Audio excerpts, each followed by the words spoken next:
Imagine one man so powerful, he declared war on an entire nation, built his own prison, and became one of the richest men in history, all from a single illegal crop.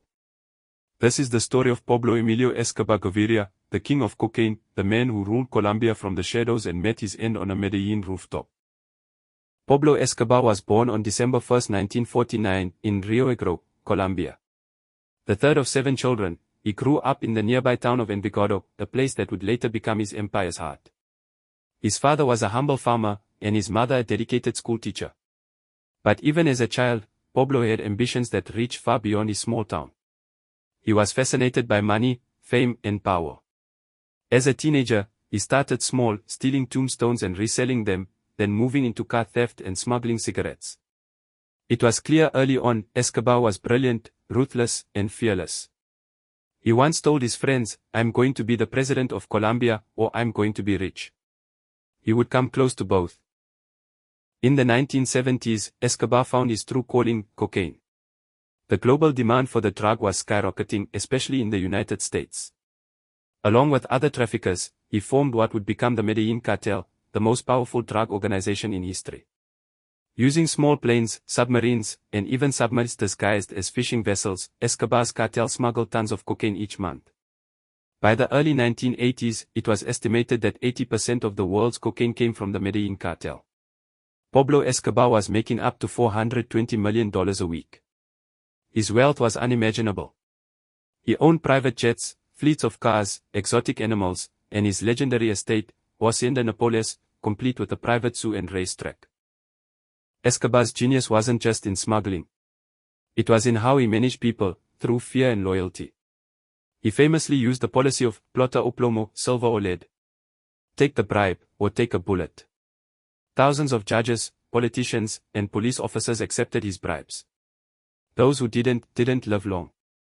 Escobar also used his fortune to win the hearts of the poor. He built houses, soccer fields, and entire neighborhoods. To many in Medellín, he was a modern-day Robin Hood. But beneath the charity was a war. When Colombia's government tried to extradite him to the United States, Escobar fought back, unleashing bombings, assassinations, and terror across the country. More than 4,000 people died in the violence Escobar orchestrated. Judges, politicians, journalists all became targets. By 1991, under immense pressure, Escobar struck a deal with the Colombian government. He would surrender, but only if he could build his own prison. He called it La Catedral. It had a soccer field, a bar, a jacuzzi, and guards who worked for him. Escobar was technically imprisoned, but in reality, he was still running his empire.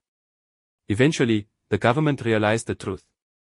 When they tried to transfer him, Escobar escaped, vanishing into the mountains of Medellín. For 16 months, Escobar was hunted by a special task force known as the Search Block, with help from the USDA and rival cartels. On December 2, 1993, the day after his 44th birthday, Pablo Escobar was found and shot on a rooftop in Medellín. Whether he was killed by police or took his own life remains a mystery. But one thing was certain, the reign of the king of cocaine was over. Even in death, Escobar's story remains full of strange and shocking details. At his peak, he spent $2,500 a month on rubber bands just to hold his cash together. He lost about 10% of his money each year to rats and mold, yet it barely made a dent in his fortune. His zoo at Hacienda Nápoles included hippos, some of which escaped after his death and now roam wild in Colombia to this day. And despite his crimes, thousands attended his funeral, mourning a man they believed had done more for them than their government ever had. Pablo Escobar's life is a paradox, a tale of genius and destruction, compassion and cruelty. He built an empire from nothing, outsmarted governments, and shaped the course of a nation, but his hunger for power consumed everything he touched. Escobar teaches us that unchecked ambition can turn brilliance into madness, and that no empire, no matter how rich or feared, can stand forever. In the end, Pablo Escobar wasn't defeated by the police or by rivals, but by his own ego. Those who cannot remember the past are condemned to repeat it. George Santayana. Thanks for watching. If you enjoyed this deep dive into history's most notorious drug lord, don't forget to like, subscribe, and share for more true crime stories.